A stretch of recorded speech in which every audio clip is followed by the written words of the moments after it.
So joining me now to talk about what this big night in Michigan means is one of the smartest guys in politics, Craig Crawford, a political analyst from Washington, D.C. Craig, thank you so much for staying up late. I know it's late on the East Coast, but I'm grateful to you for being able to join us here. Governor, my mom in Orlando, Florida is one of your biggest fans. She'd never forgive me if I didn't stay up for you. She is obviously a brilliant woman with excellent taste. So I'm glad. Hi, Mom. I'm glad she's there. So let's talk for a moment about sort of what we saw tonight and then what it means going forward.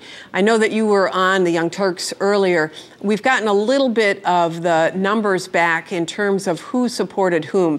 And there were two categories that I was particularly interested in. One was in the absentee votes and how those broke, because everybody was assuming that they broke for Mitt Romney, and in fact they did. And I'll just give you this. There were over 200,000 absentee ballots cast, most of them, of course, by older voters. And polls suggested that Romney had a 50,000 vote average in the absentee vote. And when you consider, that the end result here was, just about 30,000, just under 30,000 votes, that obviously goes to his organization. The second point, and I'd love your comment on both of these, the second point is that like in other states, those who earn over 200,000 broke for Romney by significant numbers. Of course, not really a surprise that he would have very wealthy people, breaking his way. The less well-off demographic obviously went for Santorum. So none of those are a surprise to you, I assume. Now, the over 200,000 crowd, we now know there's Romney's base. We've been looking for his base. There it is. It's a small number, but voters who can also lay off people like him. But and on that early voting, I'm really fascinated. I was talking to Jake and Michael about this earlier. It's a question in my mind because we all assume these negative ads make such a difference. But what we've seen is among a lot of those early voters who hadn't really seen a lot of those super PAC ads on behalf of Romney attacking Santorum. He did so well, but then on voters who voted just today, we have to assume in putting all these numbers together that Romney probably lost the voters today, maybe by a pretty significant margin, which means that those are the people who've been seeing those ads and they still went for Santorum. So I'm a little puzzled. That's a contradiction in my mind with these negative ads being assumed to make such a difference, and here the voters who saw them went with Santorum. Right. It is really interesting. And Santorum really didn't spend. He was outspent 6-1, almost 5 to 6-1 in Michigan. So it does, it does make you question all of our training and understanding and pragmatic experience on it. Let's talk for a moment about going forward, though, because I think everybody's eyes turn to Super Tuesday. And, of course, there are a significant number of delegates at play. And we had a poll that I'm showing folks, got a screen up about what the numbers are from a poll from Ohio, which showed before this election result tonight, you would see significant benefit significant victory for Santorum, if in fact that stayed. What do you think is going to be the result from Super Tuesday? What should we look for? And how do you think the momentum from tonight will affect Super Tuesday? Well, I think that's one reason Romney's going straight to Ohio. I think that's the big state to watch on Super Tuesday because that's the bigger test for Santorum, I believe, and of course the bigger state. But when I look at Michigan results tonight and then look at Ohio, I see a lot of numbers in these results here in Michigan that tell me Santorum's still in pretty good shape in Ohio. You pointed out earlier Romney's home county, I believe it was Oakland, where he really got his margin of victory in the state, in that county. And if you take that hometown advantage out of these numbers and then look at Ohio where he wouldn't have that advantage, I think Santorum's still looking pretty good in Ohio because I just can't believe this 5-point margin is going to be the big mo coming out of this, it being his home state and really not doing all that well, I don't think.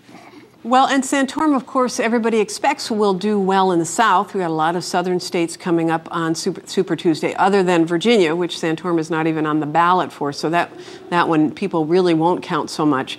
A lot of delegates, over 400 and 430 or something like that, up for grabs. If Santorum actually does take Ohio, if this momentum does not take away his margin of victory, then Santorum could end up being the very big winner on Tuesday.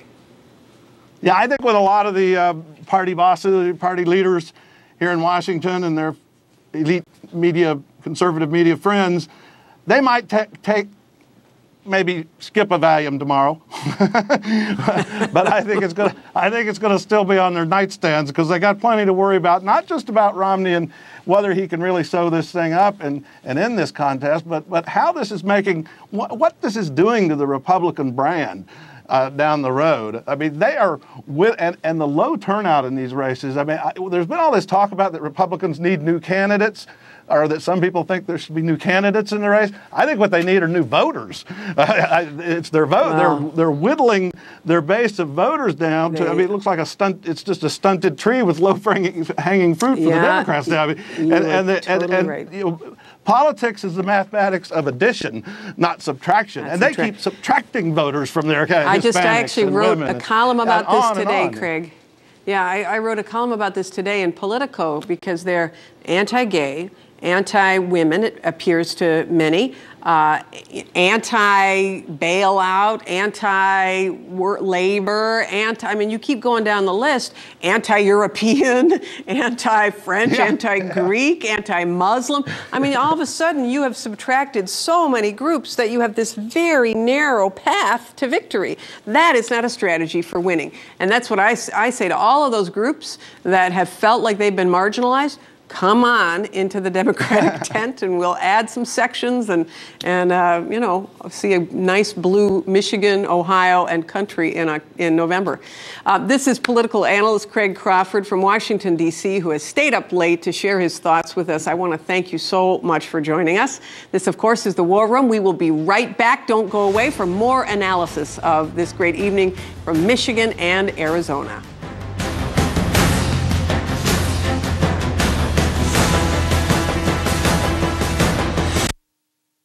We are the trailblazers, the truth seekers, the rule breakers. We're the idea nobody wants to hear. Until it grabs you and won't let go. We push, we prod, until the truth reveals itself. We are fearless, independent, trendsetters, vote lockers, investigators, problem solvers, and above all, we are politically direct. Young Turks with Cenk Uygur at 7. Countdown with Keith Olbermann at 8. The War Room with Jennifer Granholm at 9. And there's only one place you'll find us. Weeknights on Current TV.